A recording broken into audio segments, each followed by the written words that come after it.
The desert air hung thick and heavy over forward operating base Viper as the sun dipped below the jagged mountain range to the west. Lieutenant Commander Jake Reaper Morrison wiped the sweat from his brow and surveyed his domain with quiet satisfaction. 3 weeks. 3 weeks without a single enemy contact. 3 weeks of successful intelligence-gathering missions. 3 weeks of relative peace in a region known for anything but. "Another day in paradise, boys," Morrison announced to his assembled SEAL platoon, his Texas drawl cutting through the evening stillness. The men gathered in the operations center chuckled, their relaxed postures reflecting the growing comfort they'd developed in this remote outpost. Staff Sergeant Mike Bulldog Torres leaned back in his chair, boots propped on a desk. "Sir, I'm starting to think the bad guys forgot we're even here. Maybe we should send them an invitation or something." More laughter rippled through the room. Even Petty Officer First Class Danny Wright, normally the cautious one, cracked a smile. "Don't jinx it, Torres. I'm enjoying the quiet." Morrison pulled up the digital map on the main screen, highlighting their recent patrol routes. "Listen up. Tomorrow's patrol extends to Grid Sector 74 Alpha. Intel suggests possible weapons cache in the village of Al-Rashid. We go in quiet, assess, and report back. Nothing fancy." The briefing continued with practiced efficiency. Roles assigned, equipment checked, contingencies planned. Morrison had run operations like this 100 times. Everything felt routine, predictable, safe. The base itself seemed impregnable, guard towers at each corner manned by experienced sentries, motion sensors covering every approach, a quick reaction force on constant standby, and enough firepower to repel a small army. In the far corner of the operations center, away from the camaraderie and banter, sat Samantha Chen. She'd been embedded with the team for 2 months, a CIA Special Activities Division operative officially designated as their intelligence liaison. The SEALs had learned to tune her out. She rarely spoke during briefings, never joined them for meals, and spent most of her time either analyzing satellite imagery or maintaining her equipment in obsessive detail. Chen's fingers moved methodically across her laptop keyboard, her dark eyes scanning reports that no one else bothered to read. She was small, barely 5'4", with an athletic build and black hair pulled back in a tight ponytail. Nothing about her screamed operator, which was exactly how she preferred it. Invisibility was her greatest weapon. "Ghost, you got anything to add?" Morrison asked, more out of courtesy than genuine interest. Chen looked up briefly, her expression unreadable. "Negative, Commander. I'll have updated intel reports by 600. "Outstanding." Morrison turned back to his team. "All right, gentlemen, we've got an early start tomorrow. Get some chow, get some rack time, dismissed." The SEALs filed out, their conversations turning to football scores and care packages from home. None of them noticed Chen packing up her gear, a routine they'd witnessed every evening for weeks. Torres paused at the door, glancing back at her. "You know, Bulldog," Wright muttered beside him, "I don't think I've ever heard her say more than 10 words at a time." "Spooks, man, they're all like that, probably doesn't even know how to smile." They left, their voices fatting into the compound. Chen heard every word. She'd heard similar comments her entire career. Let them think she was just another desk jockey, another CIA bureaucrat dropped into the field. Their assumptions were her camouflage. She finished packing her laptop and secured it in the operations center safe. Then she retrieved a large hard case from beneath her workstation, the one item that had sparked any curiosity among the team when she'd first arrived. Inside lay her custom-built .300 Winchester Magnum rifle, a weapon she'd spent years perfecting. Matched barrel, adjustable cheek rest, custom trigger, and a Schmidt & Bender scope that cost more than most cars. This rifle was an extension of her will, capable of reaching out and touching targets at distances that defied belief. Chen carried the case outside into the cooling desert evening. The base hummed with end-of-day activity. Generators thrummed steadily, providing power to the scattered buildings. Guards rotated shifts at the towers, their movements lazy and predictable. In the mess hall, laughter echoed as the SEALs ate dinner. Everything felt normal, safe, routine. But Chen had learned long ago that comfort bred complacency, and complacency killed. She made her way to the armory building, a two-story concrete structure that housed their weapons and ammunition. A metal ladder bolted to the exterior wall provided access to the roof, her nightly destination. The SEALs had noticed her ritual of climbing up there every evening, but no one had questioned it. If the weird CIA lady wanted to sit on rooftops, that was her business. Chen scaled the ladder with practiced ease, her rifle case slung across her back. The roof offered a 360-degree view of the base and the surrounding terrain. To the north, rocky hills rose in jagged formations. East and west, the desert stretched endlessly. South, the single road that connected them to civilization, a thin lifeline through hostile territory. She set up her position with meticulous care, rifle assembled and placed on its bipod, spotting scope positioned for wide-area surveillance, range finder within easy reach, night vision monoculars checked and ready, spare magazines arranged in precise order. Everything had its place, everything served a purpose. As darkness fell, Chen settled behind her rifle and began her watch. Through the scope, she methodically scanned the hills, the valleys, the approaches to the base. This was her meditation, her way of staying sharp in a world that demanded perfection. One missed detail, one moment of inattention, could mean the difference between life and death. The desert night came alive with sounds, distant jackals calling, wind whistling through rocks, the occasional crack of cooling metal.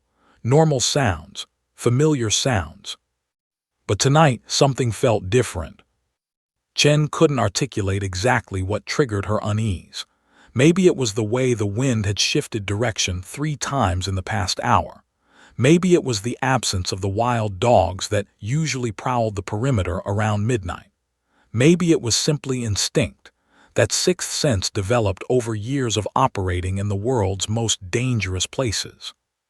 She increased her scan rate, checking and rechecking potential firing positions in the surrounding terrain. Her heart rate remained steady at 60 beats per minute, her breathing calm and controlled. If trouble came, she would be ready. Below her, Fob Viper settled into its nightly routine, the men confident in their safety, trusting in their defenses. None of them knew that their guardian angel sat alone in the darkness above, watching and waiting. None of them knew that in less than 2 hours, everything would change. The desert held its breath, and Ghost held hers with it. The first mortar round announced itself with a whistle that cut through the night like a scream. Chen's head snapped toward the sound, her brain processing the trajectory in milliseconds. She opened her mouth to shout a warning, but the explosion drowned out everything. The guard tower on the northwest corner erupted in a ball of orange flame, the shockwave rolling across the compound like an invisible fist. The 2 SEALs manning the position never had a chance. Incoming, someone screamed below, but the warning came too late.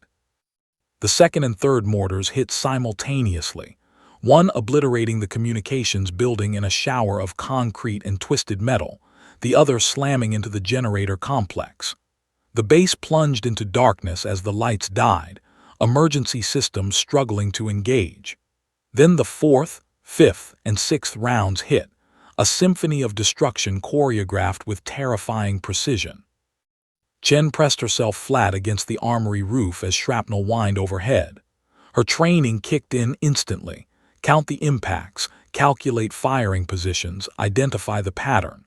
6 tubes minimum positioned in the hills to the north, probably 82mm mortars. Professional setup. This wasn't some ragtag insurgent attack.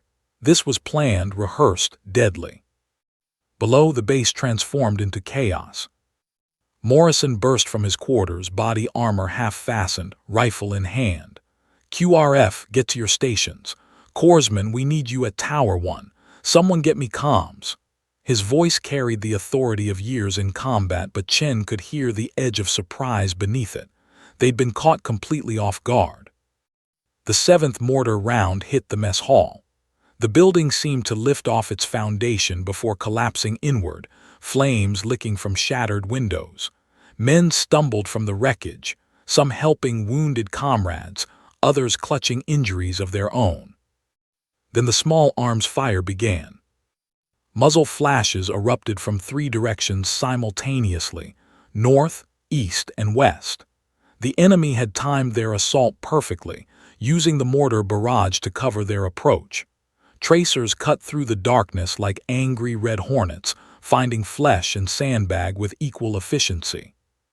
Contact north, multiple hostiles breaching the perimeter.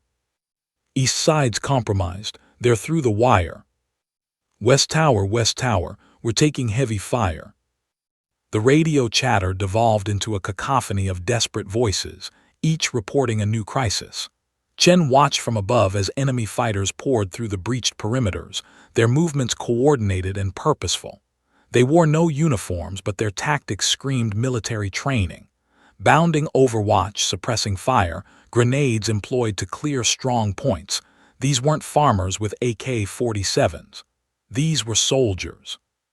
Torres led the quick reaction force toward the east breach, his team moving with practiced efficiency despite the chaos.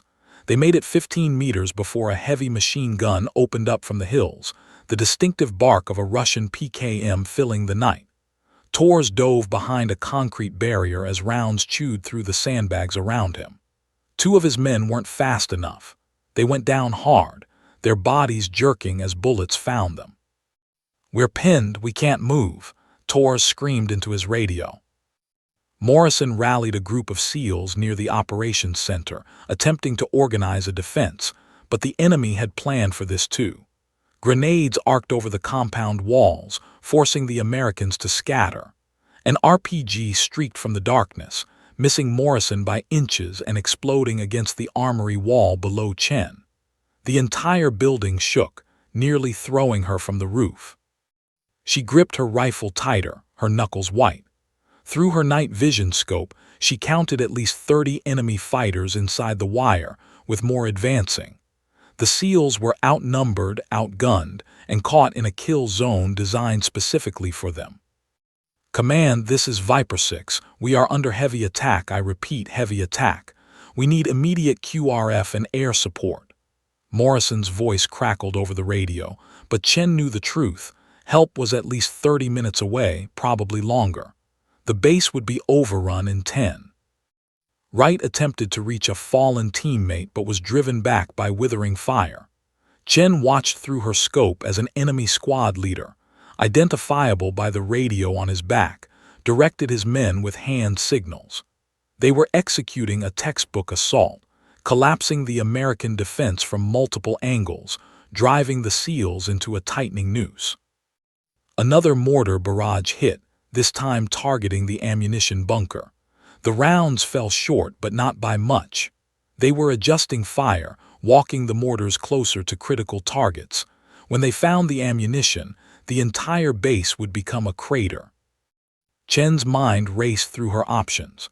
Her orders from Langley had been crystal clear: observe and report only. Do not engage in combat operations. She was an intelligence asset, not a trigger puller. If she exposed herself, she'd compromise her cover, potentially burn a network of sources that had taken years to develop. The bureaucrats back in Virginia would be furious. But those bureaucrats weren't watching good men die in front of them. Through her scope, she saw Morrison take a round to his body armor, the impact spinning him around. He stayed on his feet, but staggered. Young Danny Wright was pinned behind a burning vehicle, flames creeping closer, enemy fighters advancing on his position from 2 sides. Torres and his remaining men were trapped, the machine gun keeping them immobilized while enemy fighters maneuvered to flank them. The base's defenses were crumbling. In 5 minutes, maybe less, it would be a massacre. Chen's hand moved to her rifle, fingers wrapping around the familiar grip. She'd made hundreds of shots in her career, eliminated targets from distances that seemed impossible. But those had all been sanctioned operations, approved missions with legal authorities signed in triplicate. This would be different. This would be her choice, her decision, her responsibility. She thought of her instructors at the farm, the CIA's training facility. They taught her to be a ghost, to operate in the shadows, to never leave fingerprints. "You're not a soldier," they'd said. "You're an intelligence officer. Know the difference." But she'd also been a Marine before the CIA recruited her, and Marines didn't abandon their brothers in combat. Below, an enemy fighter stepped into the open, raising his rifle to shoot right in the back. The young SEAL had no idea death was 3 seconds away. Chen made her decision. She settled behind her rifle, her breathing automatically slowing to the rhythm she'd practiced 10,000 times. Right eye to the scope, left eye open for peripheral awareness. Crosshairs found the enemy fighter's center mass. Range, 287 meters. Wind, negligible. Elevation, accounted for. Her finger moved to the trigger, taking up the slack with practiced precision. The CIA could fire her tomorrow. Washington could recall her, burn her career, throw her to the congressional wolves. None of that mattered now. Only the shot mattered. Chen exhaled half a breath and gently pressed the trigger. The rifle recoiled against her shoulder with familiar authority, the suppressor reducing the sound to a sharp crack that was lost in the surrounding chaos. Through her scope, she watched the enemy fighter drop like a puppet with cut strings, dead before he hit the ground. Ghost had entered the fight. And the enemy had no idea what was coming for them. Wright scrambled away from the burning vehicle, completely unaware of how close he'd come to death. Chen didn't wait for his thanks. She was already acquiring her next target. The PKM machine gunner, the one pinning down Tors and the quick reaction force. Through her night vision scope, she could see him clearly at 612 meters, nestled behind a rocky outcropping in the hills. He was good, firing controlled bursts, conserving ammunition while maximizing suppression. His assistant gunner fed the belt, while a spotter called out targets. A professional crew. Chen adjusted her scope's elevation, factoring in the upward angle to the target. The wind had picked up slightly, coming from her right at approximately 4 miles per hour. She compensated, moving her point of aim 2 inches left. The machine gunner's head filled her reticle. The rifle spoke again. The gunner's head snapped back and the PKM went silent. Before the assistant gunner could react, Chen had already cycled the bolt and acquired him. Second shot. He collapsed across the ammunition belt. The spotter began to scramble away, panicked, searching for the threat he couldn't see. Third shot. He made it 3 steps. "Machine guns down," Tors shouted over the radio, disbelief evident in his voice. "I don't know what happened, but it's down.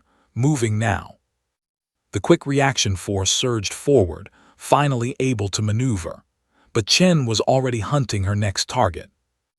An enemy squad leader stood near the eastern breach, directing his fighters with confident hand signals. He was the coordinator, the one organizing the assault on that flank. Chen watched him through her scope for 3 seconds, reading his body language, confirming his importance. Then she sent a 190-grain bullet through his chest at 403 meters.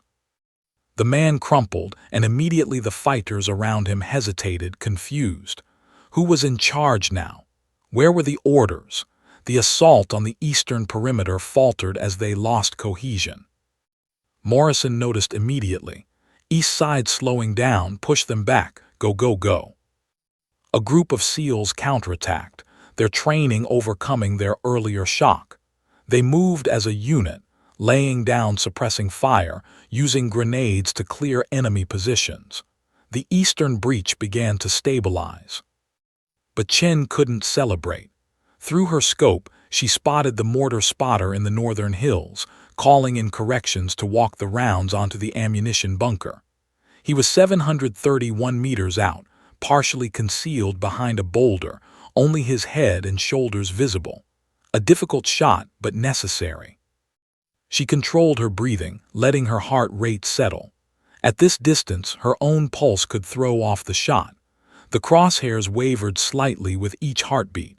She timed it, waiting for the natural respiratory pause between breaths. The moment came, that fraction of a second when the body was perfectly still. The trigger broke clean. The spotter dropped his radio and fell backward, disappearing behind the boulder. The mortar fire immediately became erratic, rounds falling randomly across the compound instead of concentrated on critical targets. Without accurate spotting, the mortar crews were firing blind, wasting ammunition. Chen methodically worked her way through high-value targets. An enemy fighter carrying an RPG launcher, eliminated at 521 meters. Another squad leader trying to rally his men near the western breach, down at 445 meters. A sniper setting up in a building outside the wire, probably planning to target Morrison, neutralized at 689 meters before he could take position. Each shot was calculated, precise, economical. No wasted ammunition, no unnecessary risks. She moved through her magazine with machine efficiency, her fingers working the bolt action with unconscious grace born from thousands of hours of practice. Below, Morrison fought like a man possessed, but even in the midst of combat, his tactical mind was processing the battlefield. Enemy fighters were dropping without explanation. Coordinated assaults were falling apart as leaders died mysteriously. The machine gun that had pinned his men had gone silent without anyone approaching it. Someone was helping them, someone with exceptional skill. "Right, did you see who took out that fighter behind you?" Morrison barked into his radio. "Negative, sir.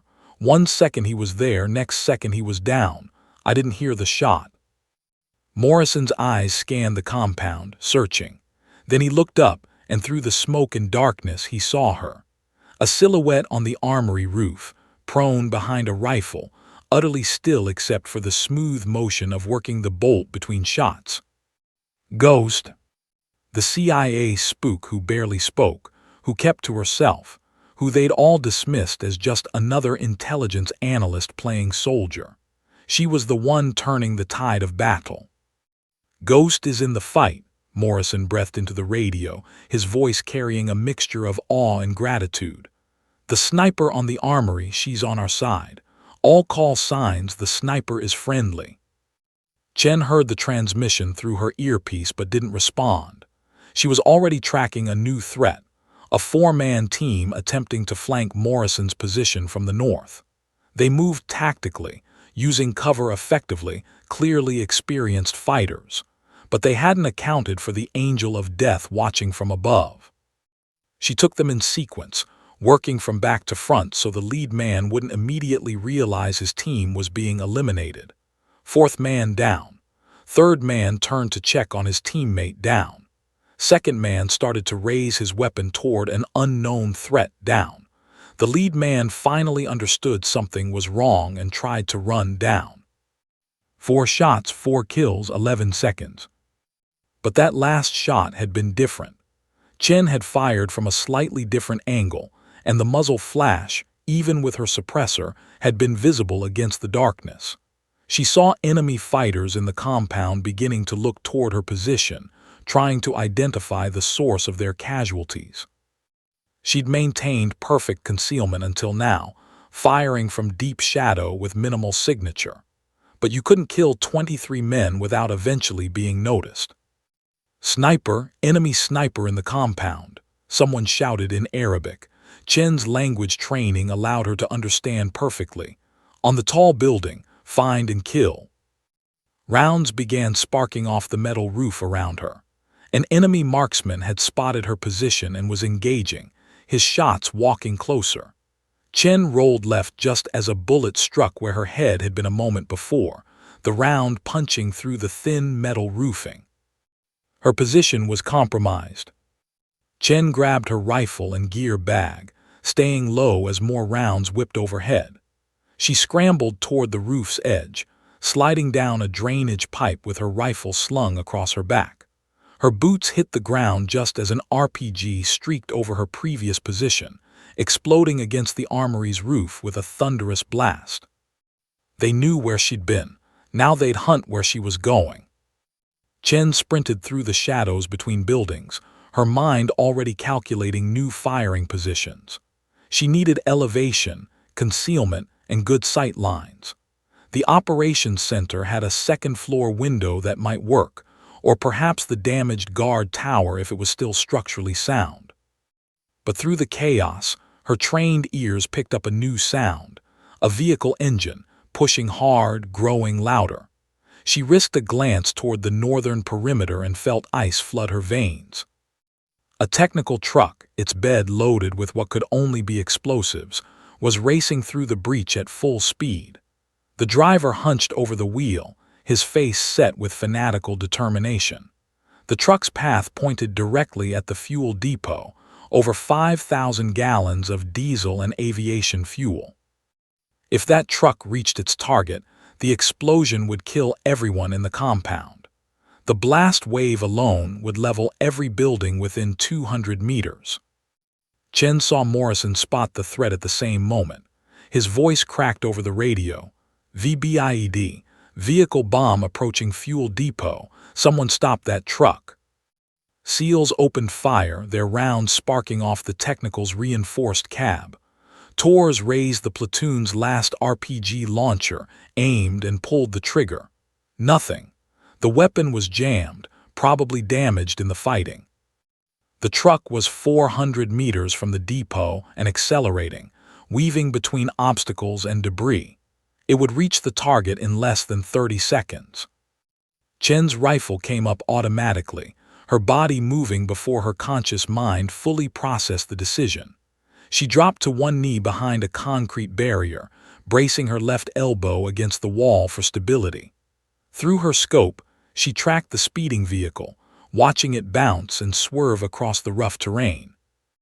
Moving target, low light, extreme time pressure.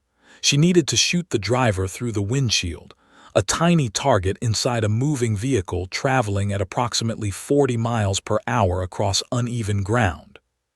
The mathematics scrolled through her mind: lead distance, elevation drop, wind drift, vehicle speed and direction. But this wasn't a classroom exercise. This was 3 seconds to save everyone she'd been fighting to protect. Chen's breathing slowed, even as her heart pounded. She found that quiet place inside herself, the calm center where doubt and fear couldn't reach. The crosshairs tracked the windshield, leading the vehicle's movement. 3 rounds left in her magazine, 3 chances to stop catastrophe. The world narrowed to the scope's view. Nothing else existed, not the battle raging around her, not the bullets seeking her flesh, not the voice screaming in her head that this shot was impossible. Only the shot existed. Ghost exhaled and pressed the trigger. The first round shattered the windshield in an explosion of safety glass, spiderwebbing across the driver's field of view. The truck swerved violently left, the driver instinctively flinching, but his foot remained heavy on the accelerator. 350 meters from the fuel depot. Chen's hands moved with mechanical precision, cycling the bolt, ejecting the spent casing, chambering the next round. The entire motion took less than a second. She reacquired the target through her scope. The truck had changed angle, presenting a more difficult shot profile. Second round.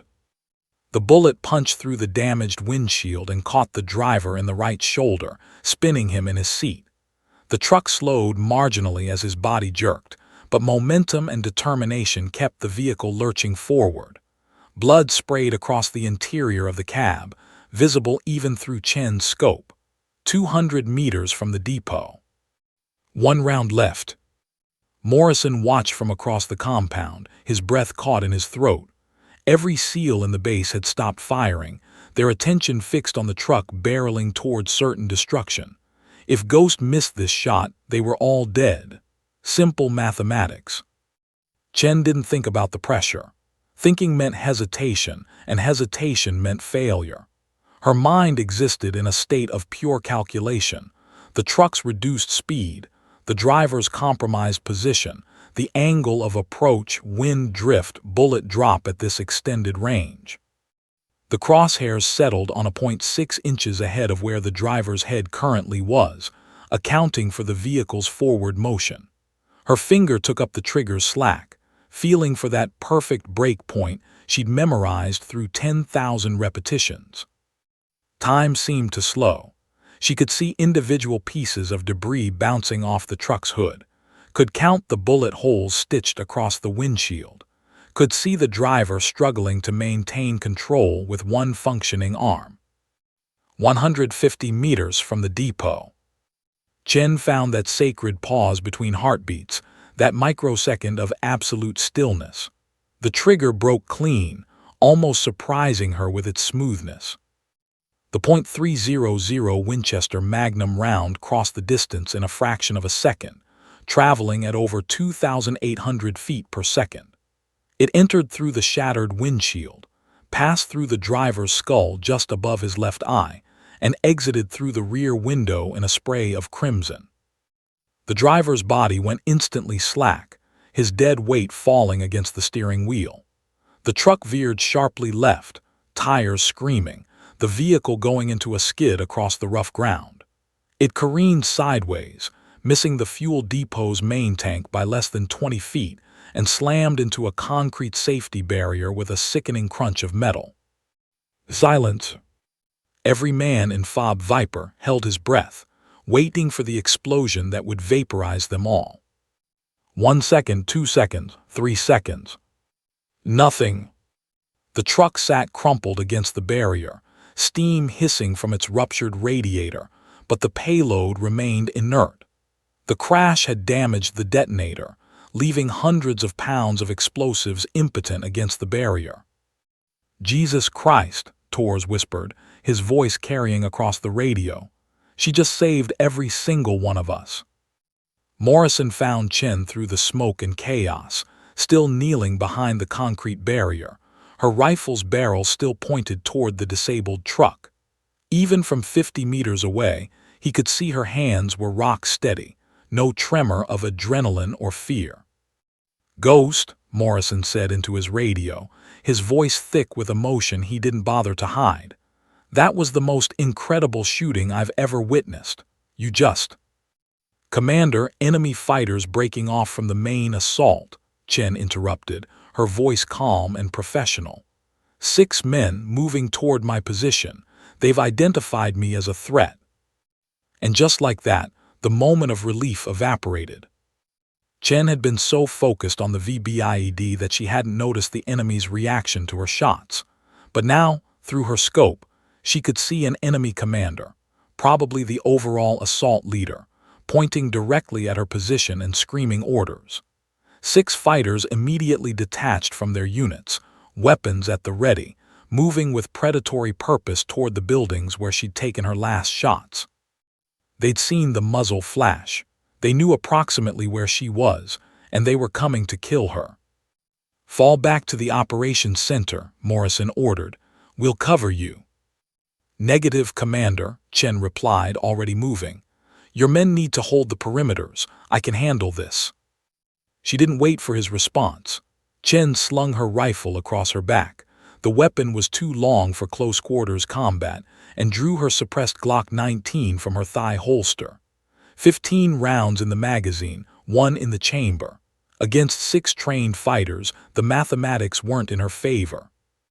But mathematics didn't account for surprise, aggression, and the advantage of knowing the terrain. Chen sprinted between buildings, keeping to the deepest shadows, her footfalls silent despite her speed.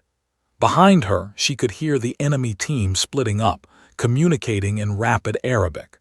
They were using proper small unit tactics, clearing corners, checking angles, moving as a coordinated unit. Professional soldiers, just like she'd suspected. She ducked into the damaged communications building, glass crunching under her boots. The interior was a disaster, broken equipment, collapsed ceiling tiles, exposed wiring sparking intermittently. But Chen had studied this building's layout her first day at Fob Viper. She knew every room, every corridor, every potential exit. Through a shattered window, she watched two fighters approach from the east, their weapons sweeping methodically. They were being cautious now, understanding that the sniper who decimated their force was dangerous up close as well. Chen controlled her breathing, making herself perfectly still behind an overturned desk. Her finger rested alongside the Glock's trigger guard, not on the trigger itself, discipline preventing accidental discharge. She could hear them getting closer, boots crunching on debris, one man whispering to the other. They entered through the front doorway, tactical lights mounted on their rifles cutting through the darkness. Chen remained motionless, barely breathing, letting them move past her position. They cleared the first room, then the second, their attention focused forward. Classic mistake. They'd failed to properly clear their six. Chen rose silently from behind the desk, her pistol already extended in a two-handed grip. Two shots, so close together they sounded like one. Both suppressed rounds took the trailing fighter in the back of the head. He collapsed without a sound. The lead fighter spun around, his rifle coming up, his eyes wide with shock. But Chen was already moving, sidestepping offline from his muzzle while her pistol tracked him with mechanical precision. Two more shots, center mass, just as she'd been trained. He staggered backward, his rifle clattering to the floor, and fell. 4 rounds expended, 12 remaining, 4 enemies still hunting. Chen grabbed the closest fighter's radio, listening to the rapid Arabic chatter. The other 4 had heard something, maybe the bodies falling, maybe the suppressed shots, and were converging on her position from multiple directions. She had perhaps 30 seconds before they arrived in force. Chen moved deeper into the building, finding a stairwell that led to a crawl space beneath the floor. It was barely 2 feet high, filled with pipes and electrical conduits, never meant for human access. Perfect. She squeezed into the narrow gap, pulling herself forward on her elbows with her pistol in one hand. Above her, she heard boots thundering into the building, voices shouting commands. They'd found their dead comrades. She's here somewhere, find her. The commander wants her head. Through gaps in the floorboards, Chen could see their boots as they searched frantically, tearing through rooms, overturning furniture, firing randomly into shadows. They were scared now. The predators had become prey, and they knew it. But they were also growing desperate and angry. Desperate men made mistakes, but they also became unpredictable and dangerous. Chen crawled silently through the darkness beneath their feet, like a ghost moving through walls. She emerged from the crawl space in the building's western corner, pulling herself up through a maintenance hatch into what had been the server room. The equipment was destroyed, but the room offered multiple exits and good sight lines. She could hear them still searching the eastern rooms, their search pattern becoming more frantic. In their panic, they'd lost proper tactical discipline. They were bunching up, making noise, becoming targets instead of hunters. Chen smiled grimly in the darkness. She'd spent her entire career operating alone in hostile territory, outmaneuvering men who underestimated her. These 4 were skilled, but they'd made the critical error of hunting someone who'd been trained by the best ghost makers in the world. The CIA hadn't sent her to Fob Viper to hide in corners. They'd sent her because she was a weapon, precise, silent, and absolutely lethal when circumstances demanded. And right now, circumstances demanded everything she had. Through the stolen radio, she heard one of the hunters whisper, "Hakim, take your man and check the western rooms. We'll cover the exits. She's still in here. She has nowhere to run." Chen's grip tightened on her pistol. They were right about one thing. She wasn't running. She was hunting. Hakim and his partner moved cautiously toward the western rooms, their rifles raised, fingers on triggers. Chen watched them through a crack in the server room door, calculating angles and distances. Hakim was the leader, older, more experienced, moving with the confidence of a veteran. His partner was younger, nervous, his rifle wavering slightly as he swept corners. The nervous ones were dangerous. They shot at shadows. Chen let them pass within 10 feet of her position, controlling her breathing to absolute silence. Her heartbeat was steady at 58 beats per minute, slower than most people at rest. Years of meditation and training had given her almost supernatural control over her body's stress responses. Through the stolen radio pressed to her ear, she heard the other 2 hunters taking positions at the building's exits. They were setting a trap, planning to flush her out and kill her in a crossfire. Standard small unit tactics, effective against most targets. But Chen wasn't most targets. She waited until Hakim and his partner entered the communications equipment room, a dead end with only one exit. Then she moved, sliding silently from the server room and positioning herself in the hallway they just passed through. Now she was behind them, between them and their escape route. The hunter had become the hunted. Chen heard Hakim whisper sharply in Arabic, "Nothing here, room is clear." Then louder into his radio, "Western section is empty, she must have moved too." Chen stepped into the doorway behind them, her pistol already extended. "Looking for me." Both men spun, but they were too slow, too surprised. Chen fired twice at the younger fighter, both rounds hitting center mass before he could even raise his rifle. He went down hard, his weapon clattering across the floor. Hakim was faster, his experience saving him. He dove sideways behind a metal desk as Chen's next shot sparked off the edge where his head had been.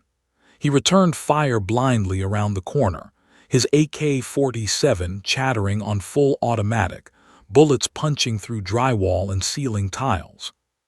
Chen had already moved, rolling left into an adjoining room as rounds tracked where she'd been standing. Hakim was good. He kept firing, denying her the doorway, buying himself time to reposition. "She's here, Western equipment room, I need backup now," Hakim screamed into his radio. Through the walls, Chen heard the other 2 hunters abandon their positions at the exits and start running toward the Western section. She had maybe 20 seconds before they arrived, and she'd be fighting 3 armed men in close quarters. She needed to end this fast. Chen pulled a flashbang grenade from her vest, standard issue that she'd liberated from the armory weeks ago. She pulled the pin, counted 2 seconds, then threw it blind around the corner into Hakim's room. The explosion was deafening in the enclosed space, the flash overwhelming even through walls. Chen moved immediately, rounding the corner while Hakim was still disoriented, his hands clutching his face, his rifle forgotten on the floor. She didn't give him a chance to recover. 2 shots, center mass. Hakim collapsed against the wall and slid to the floor, his eyes wide with shock and pain. "How?" he gasped in Arabic. "How is one woman?" Chen didn't answer. She was already moving, stripping Hakim's AK-47 from his dead hands and checking the magazine. 23 rounds remaining. She slung the rifle across her chest and retrieved her Glock, press-checking to confirm a round was chambered. The other 2 hunters burst into the hallway from opposite directions, catching her in a potential crossfire. But Chen had anticipated this. She'd positioned herself in a doorframe with concrete walls on both sides. The only angle they could shoot her from was head-on, and that meant exposing themselves. The hunter from the east corridor appeared first, and Chen put 2 rounds through his chest before he fully cleared the corner. He fell backward, his rifle firing a wild burst into the ceiling as he went down. 1 left.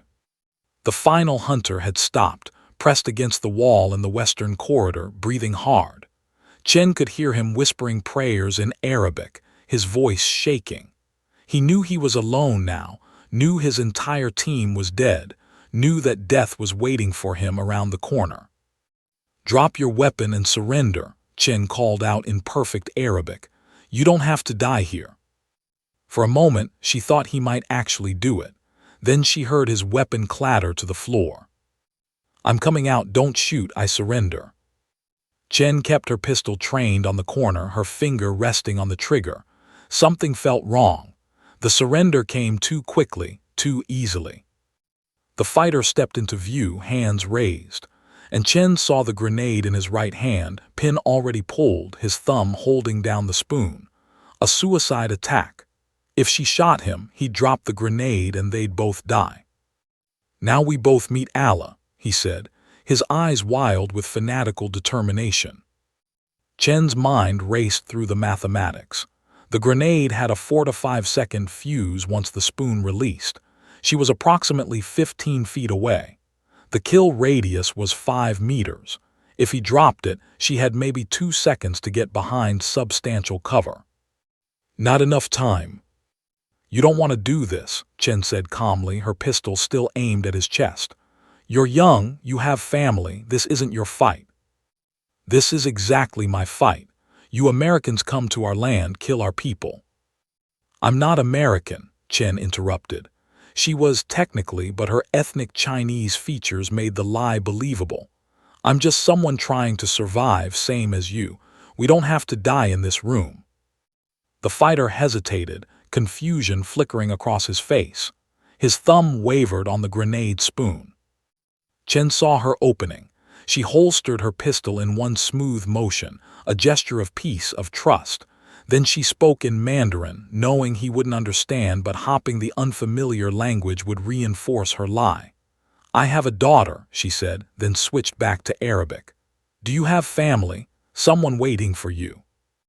My mother in Damascus. She wants you to come home, not die in some destroyed building for people who sent you here but stayed safe themselves." The fighter's hand trembled, sweat poured down his face. They said Americans killed my father in an airstrike, they said." "They lied to you," Chen said softly. "They lie to boys like you every day, send you to die while they hide in caves. Your mother needs you.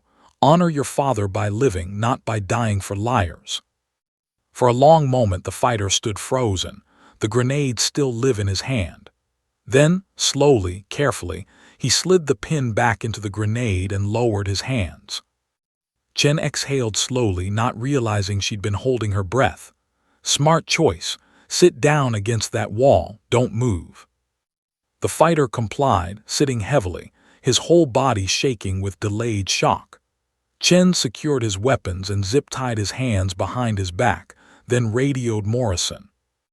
"Commander, western sector of comms building is clear. 6 enemy fighters neutralized, 1 prisoner secured."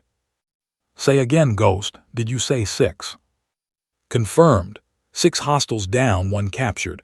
I'm RTB to Operations Center." Morrison's voice carried undisguised awe. "Outstanding work, but Ghost, we've got a new problem."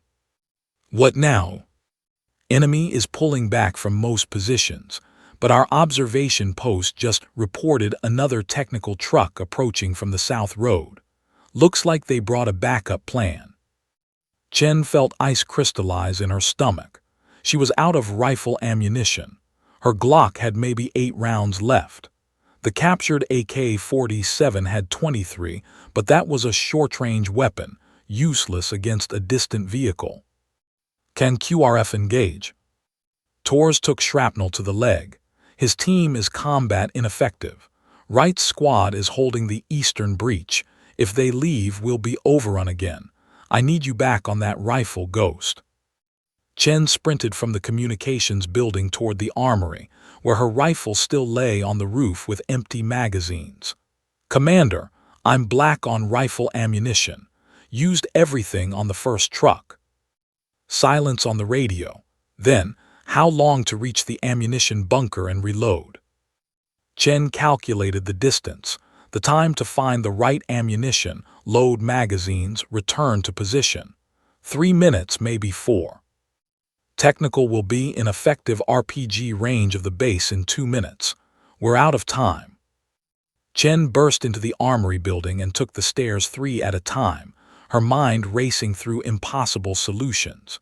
She emerged onto the roof and grabbed her rifle, the weapon feeling useless without ammunition. Below, she could see the approaching technical, dust roiling behind it in the early morning darkness. Morrison's voice crackled again.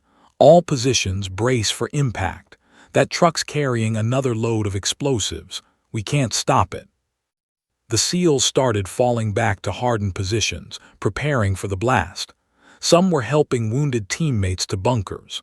Others were simply finding peace with the end, standing tall, refusing to hide.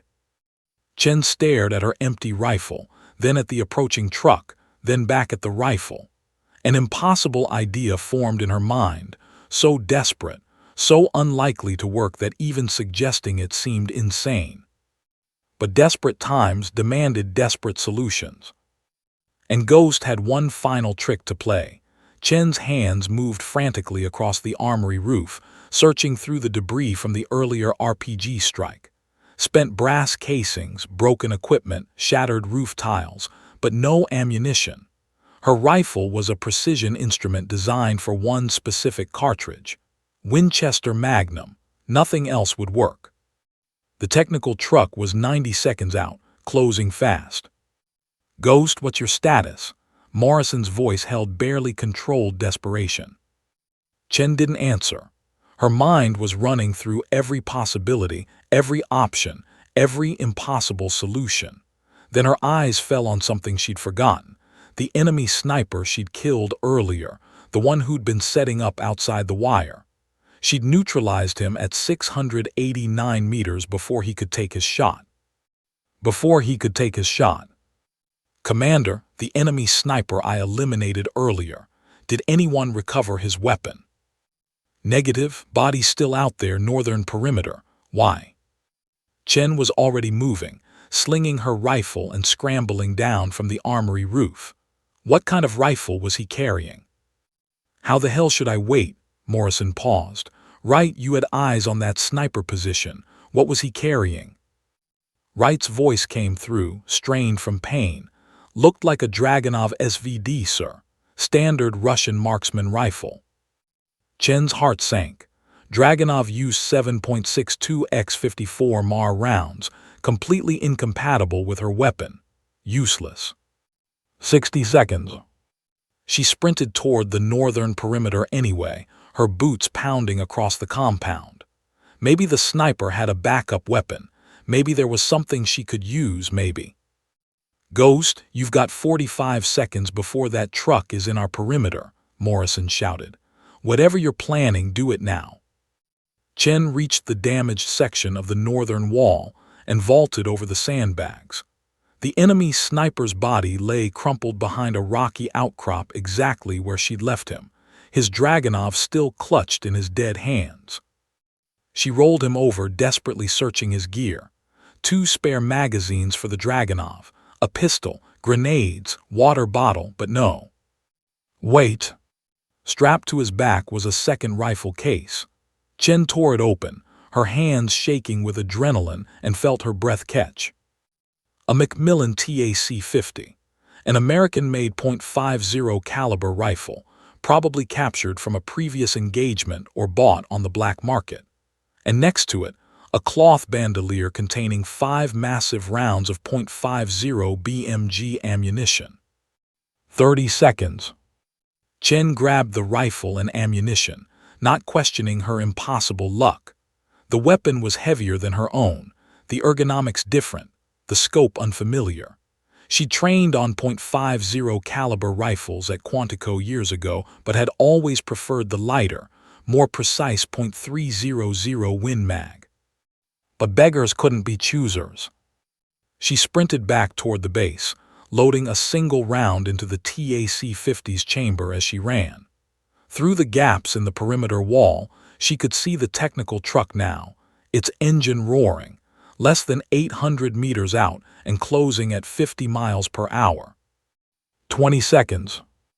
Chen threw herself down behind a concrete barrier at the northern perimeter's edge, deploying the rifle's bipod.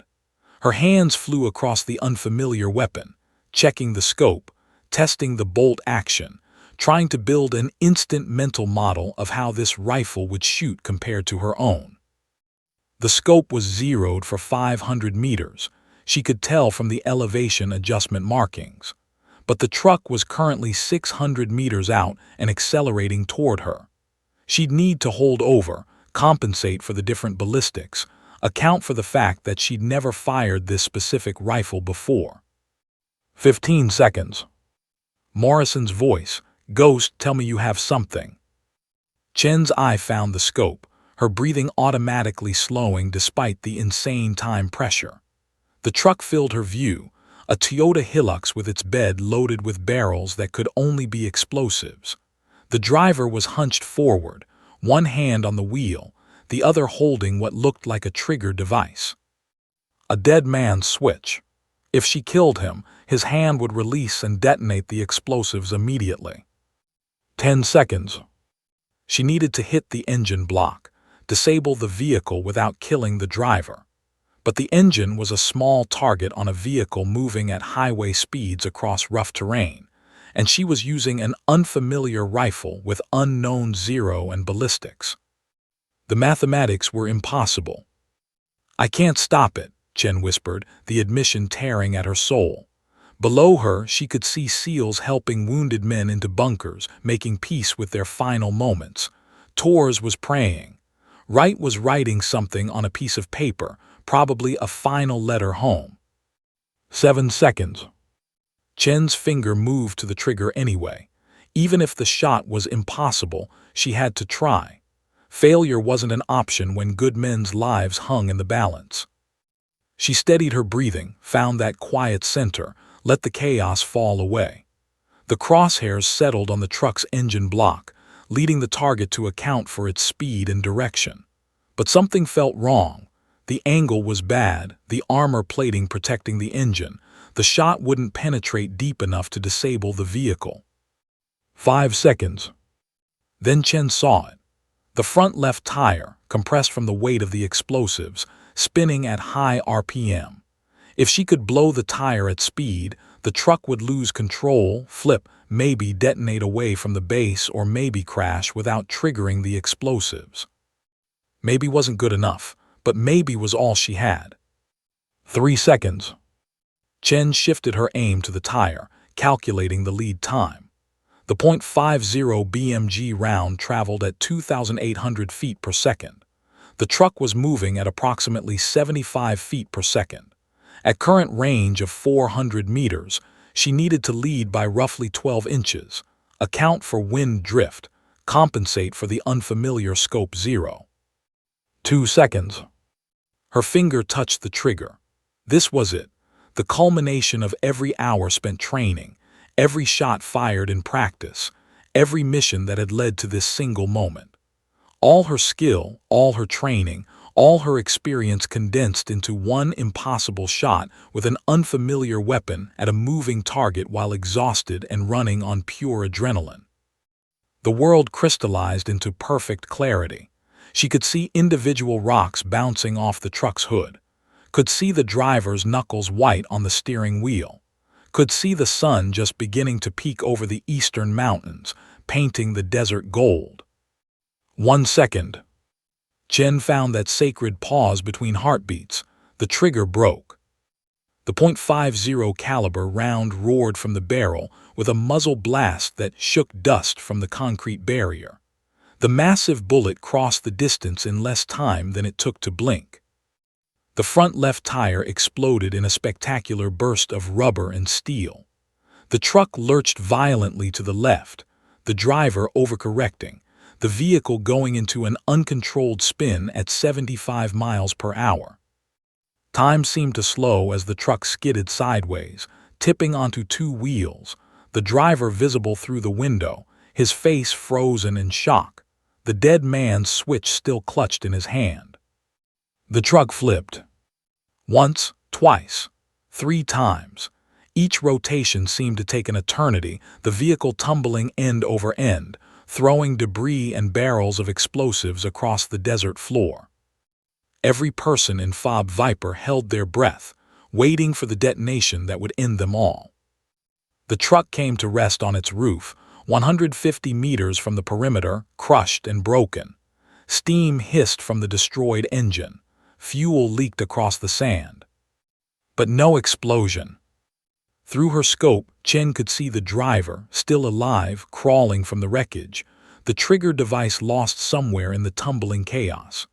He staggered a few steps, then collapsed, alive but no longer a threat. Silence blanketed the base. Then slowly, the reality settled in. They'd survived.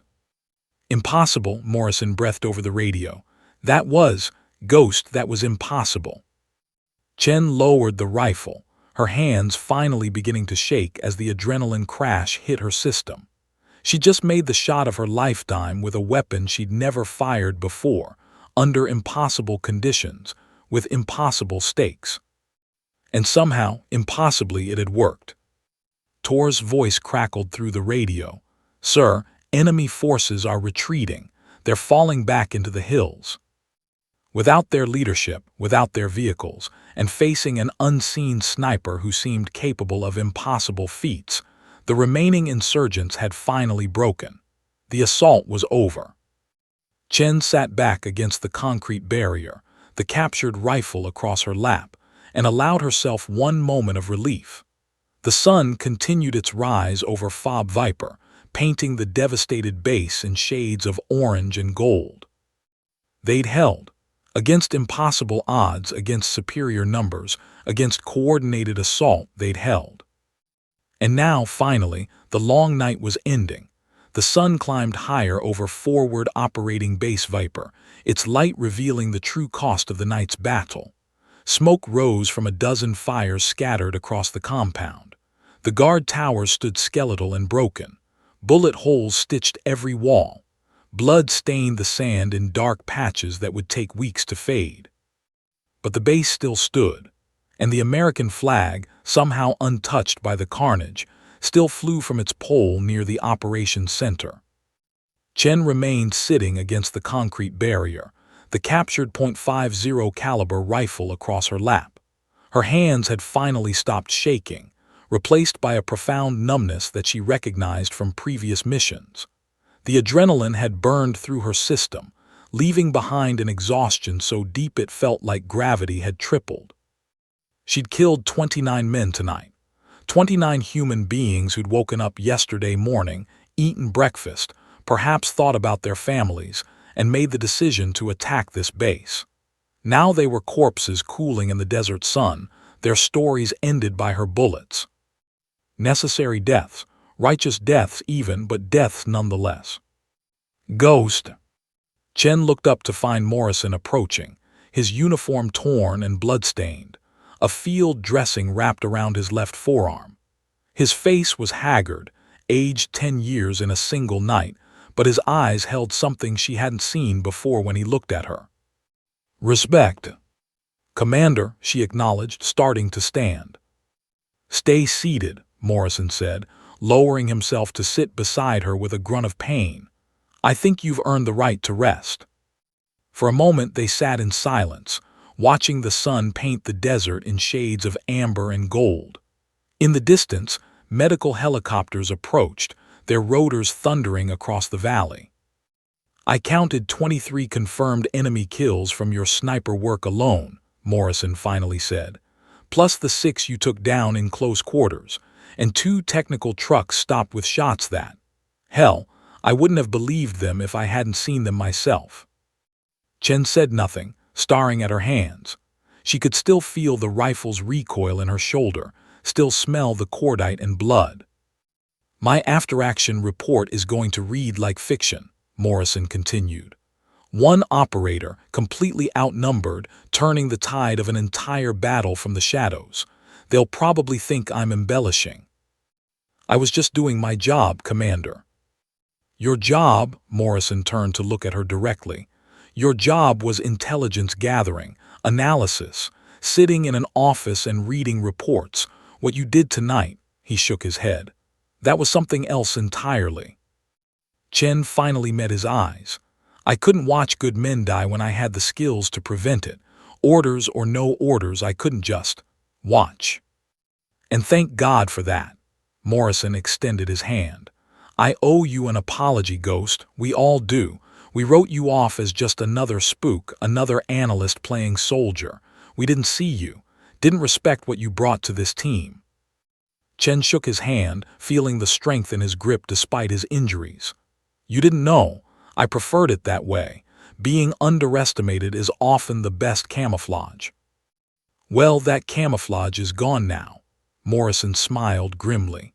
Every man in this base knows what you did for us tonight. You saved all our lives multiple times over. That kind of debt doesn't get forgotten. A corpsman ran past, heading toward the landing zone where the helicopters were touching down. The base was transforming from a battlefield into a casualty collection point, the organized chaos of medical triage replacing the chaos of combat. "What's the final count?" Chen asked quietly, dreading the answer. Morrison's expression darkened. 7 KIA, Sergeant Mike Hernandez, Petty Officer Jackson Lee, and 5 others. Good men, all of them. 14 wounded, 3 critical but stable. He paused. The analysts ran the numbers. Without your intervention, they estimate we'd have lost 40 plus. Total base overrun within 15 minutes. 7 dead. The number hit Chen like a physical blow. 7 families who would receive the notification. 7 flag-draped coffins.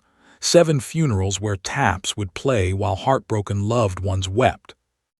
"I should have engaged sooner," she whispered. "If I'd started shooting the moment the mortars hit, maybe." "Don't," Morrison's voice was sharp. "Don't you dare second-guess yourself. You made an impossible decision in impossible circumstances, and you executed flawlessly. Those 7 deaths are on the enemy who attacked us, not on you." But Chen had been in this business long enough to know that logic and guilt rarely agreed. She'd carry those 7 names with her, adding them to the mental list of people she couldn't save, no matter how many she did save. A group of SEALs approached, led by Torres, who was limping on his injured leg, refusing a stretcher despite the corpsman's protests. Wright was with him along with 5 others, all bearing the marks of the night's battle. Bandages, bruises, 1,000-yard stares. Torres stopped in front of Chen and snapped to attention despite his wounds. The others followed suit.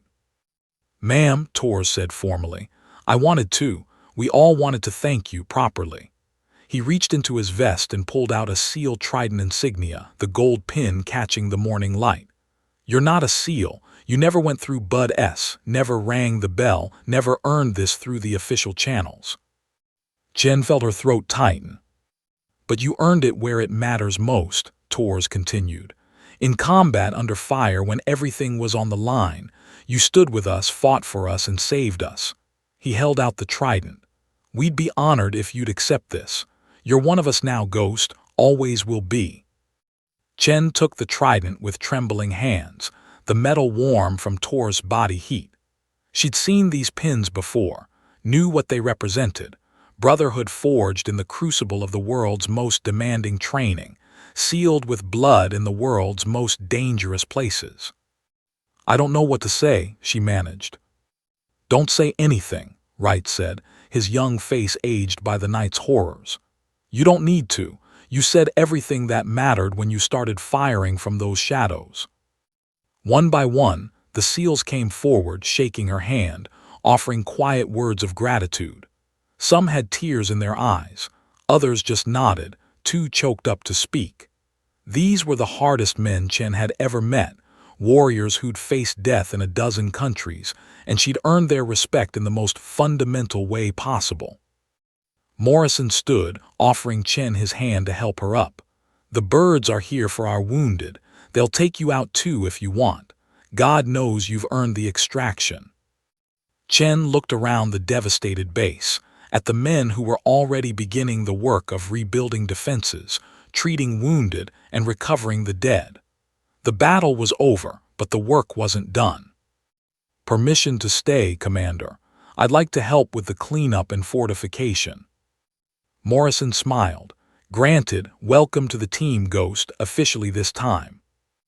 As the medical helicopters lifted off with the critically wounded, Chen joined the other SEALs in the grim work of securing the base. They worked side by side, no longer operator and analyst, no longer SEAL and CIA, but simply warriors who'd survived the night together. The sun continued its climb, burning away the shadows where Ghost had worked her deadly magic. But the bonds forged in those shadows, the respect earned in that darkness, would endure long after the physical scars had healed. Chen pinned the seal trident to her vest, right over her heart, and got to work. She had finally found where she belonged. 3 days after the battle, forward operating Base Viper looked like a completely different place. Engineers had arrived with a full construction company, rebuilding guard towers and reinforcing walls. New communications equipment filled the repaired operations center. Triple the original security force now patrolled the perimeter, their presence a stark reminder that complacency was a luxury they could no longer afford. Chen sat in the operations center, analyzing the intelligence gathered from the enemy dead. What they'd discovered was both troubling and vindicating. The attack hadn't been a random assault by local insurgents. It had been meticulously planned over 6 months by a sophisticated network with connections reaching into 3 countries. "The local contractor we hired for base maintenance," Morrison said, standing behind her and reviewing the same reports. "Hassan al-Masri. He'd been photographing our defenses, documenting our routines, sending encrypted reports to a cell in Syria." Chen pulled up surveillance photos on her screen. They knew our guard rotation schedules, our quick reaction force positioning, even where our ammunition was stored. This was an inside job from the start. "Al-Masri's in custody now. He's singing like a canary." Morrison leaned against the desk, his bandaged arm in a sling. The attack on Fob Viper was supposed to be a proof of concept. If they could overrun a SEAL base, they'd use the same tactics against 6 other coalition positions across the region. Coordinated assaults, all within a 2-week window. "Was supposed to be," Chen repeated, understanding the significance. "But we held, so the entire campaign is scrapped." "Because of you," Morrison said firmly. "The enemy lost over half their assault force here. Their leadership is decimated. Their morale is shattered. Intelligence intercepts show they're in complete disarray, pointing fingers, accusing each other of betrayal because they can't accept that one operator beat them." Chen felt no pride in this, only a grim satisfaction that the deaths hadn't been meaningless. 7 Americans had died, but their sacrifice, and her actions, had potentially saved hundreds of lives at other bases. Her encrypted satellite phone buzzed. A message from Langley marked priority. She read it twice, then closed her eyes. "New orders?" Morrison asked, reading her expression. "Rotation. They want me in Afghanistan by the end of the week. New assignment, new team." Chen's voice was carefully neutral, but Morrison heard the undercurrent. "You don't sound excited." "It's just, this is what I do, Commander. I go where I'm needed, do the job, then move on before I become a fixture. Ghosts don't stay in one place." Morrison pulled up a chair and sat facing her. "You know, before this week I would have agreed with that.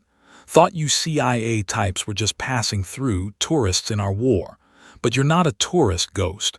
You're a warrior, and warriors deserve to have a home." "I have a home," Chen said softly. "It's just not a place, it's a purpose." Before Morrison could respond, Torres limped into the operations center, his leg still bandaged but healing well. Behind him came Wright, and then a steady stream of SEALs, practically the entire platoon, all filing in and forming a loose semicircle around Chen's workstation. "Word travels fast on a small base," Torres said with a grin. "Heard you're shipping out." Chen stood, suddenly uncomfortable with the attention. "Orders are orders. I deploy in 4 days." "Then we don't have much time." Torres reached into his pocket and pulled out a small wooden box, worn smooth with age. The team took a vote. It was unanimous. He opened the box to reveal a SEAL team coin, but not just any coin. This one was special, personalized with her call sign Ghost, engraved on one side, and on the other, the date of the battle along with a simple inscription. She stood in the shadows so we could stand in the light. Chen's vision blurred as she took the coin, feeling its weight in her palm. "I don't. This is too much." "It's not enough," Wright said quietly. "Ma'am, you saved my life 3 times that night. Once when you shot that fighter behind me, once when you took out the VBIED, and once when you stopped the second truck. I've got a little sister back home who still has a big brother because of you." Others nodded, murmuring agreement. Each had a story, a moment when Chen's intervention had kept them breathing, kept them whole, kept them alive. Morrison stood and addressed the room. "Samantha Ghost Chen isn't a SEAL. She didn't earn her trident through Bud SG's CIA, and she operates under different rules, different missions, different chains of command." He paused, letting that sink in. "But she earned something more important than a title. She earned our trust, our respect, and our brotherhood. She's proven that courage isn't about the uniform you wear, it's about the choices you make when everything's on the line." The SEALs erupted in applause, a standing ovation that made Chen's cheeks burn. She wasn't used to this, the recognition, the celebration. She'd spent her entire career operating in the shadows precisely to avoid moments like this. But as she looked at the faces around her, warriors who'd accepted her as one of their own, she realized this was something different.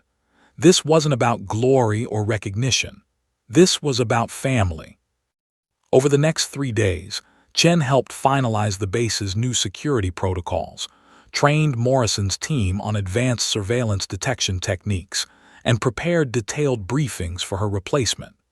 But in the quiet moments, during meals, during evening conversations, during the work of rebuilding, she found herself part of the brotherhood in ways she'd never experienced before. On her final evening, Chen climbed back to the armory roof one last time.